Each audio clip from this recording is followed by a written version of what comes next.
ഞങ്ങൾ ആരോടെങ്കിലും കേരളത്തിൽ പറഞ്ഞോ CMDRF പൈസ കൊടുക്കരുത്? ഇപ്പൊ പ്രചരിപ്പിക്കുകയാണ് UDF പറഞ്ഞു CMDRF പൈസ കൊടുക്കരുത്. കള്ളത്തരം പറയാണ്, പച്ചക്കള്ളം പ്രചരിപ്പിക്കുകയാണ്. ഇത് ഇന്ന് രാവിലെ VD സതീശൻ മാധ്യമങ്ങളോട് പറഞ്ഞതാണ്. എന്താണ് ഇതിലെ വാസ്തവം? മുഖ്യമന്ത്രിയുടെ ദുരിതാശ്വാസ നിധിയിലേക്ക് മുൻ പ്രതിപക്ഷ നേതാവ് രമേശ് ചെന്നിത്തല ഒരു മാസത്തെ ശമ്പളം നൽകുന്നു ഇപ്പൊ അറിയിച്ചിട്ടുണ്ട്.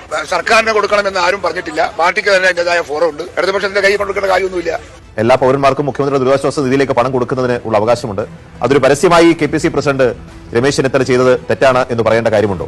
നമ്മൾ ഈ നാട്ടുകാരെയൊക്കെ നന്മ പഠിപ്പിക്കാൻ ഇറങ്ങുമ്പോൾ സ്വന്തം കാര്യത്തിൽ ഇത്തരം ഒരു ഏകാഭിപ്രായം ഇല്ലാതെ പോയി കഴിഞ്ഞാൽ എവിടെ ചെന്നെത്തും സ്ഥിതി എന്നുള്ളതാണ് ഈ നേതാക്കളൊക്കെ ആലോചിക്കേണ്ടത്. K. സുധാകരൻ മാത്രമല്ല, കോൺഗ്രസിന്റെ ബഹുജന സംഘടനകളോ സർവീസ് സംഘടനകളോ ദുരിതാശ്വാസ നിധിയിലേക്ക് 10 പൈസ നൽകിയില്ല എന്ന് മാത്രമല്ല, കൊടുക്കാൻ ആഗ്രഹിച്ചവരെ കൊണ്ട് അത് മുടക്കിക്കുകയും ചെയ്തു. UDF MLA പൈസ കൊടുത്തിട്ടുണ്ട്. UDF MLA മുഴുവൻ പൈസ കൊടുത്തിട്ടുണ്ട്. ഇതും ഇന്ന് സതീശൻ പറഞ്ഞതാണ്. എല്ലാ MLA സംഭാവന നൽകിയോ? ഇല്ല.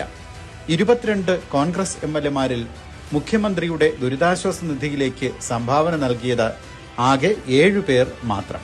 ഇത് വെറുതെ പറയുന്നതല്ല, വിവരാവകാശ രേഖ തന്നെ പറയുന്നു. MLA മാത്രമല്ല, കോൺഗ്രസ് MPമാരിൽ 6 പേർ ഒഴികെ രാഹുലും പ്രിയങ്കയും അടക്കമുള്ള മറ്റ് കോൺഗ്രസ് MPമാരും മുഖ്യമന്ത്രിയുടെ ദുരിതാശ്വാസ നിധിയിലേക്ക് 10 പൈസ നൽകിയിട്ടില്ല. നുണ പറയാനും ഭക്ഷണം കഴിക്കാനും മാത്രം വാതുറക്കുന്ന ഒരാളായി കേരളത്തിന്റെ പ്രതിപക്ഷ നേതാവ് മാറിയിരിക്കുന്നു എന്നത് അദ്ദേഹത്തിനും UDFനും അലങ്കാരമായിരിക്കും.